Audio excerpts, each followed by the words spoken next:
Sam karakter bezvrijedan je. Misterij karaktera je nelijepa priča, ali je u znamenu svakog ljudskog bića. Kosti su duševne nedohvatljive, u srcu su rane neshvatljive. Uvijek u požaru gašena, uvijek u osjetu mašena.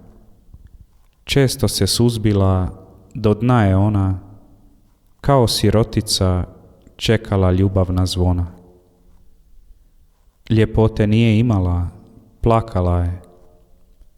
Turobnosti se prigibala, padala je. Naga, ko 5 do 12, čeznula je kao da ima 18. Ali što htjela je imati, nije imala. Sanjivošću si je stvarnost oduzimala. Njena ljepota je izbljedila, njena se radost iscijedila.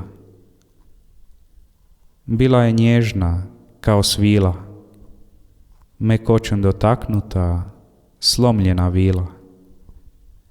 Duša što u tijelu se znojila, sretne je dane kao uspomene nabrojila.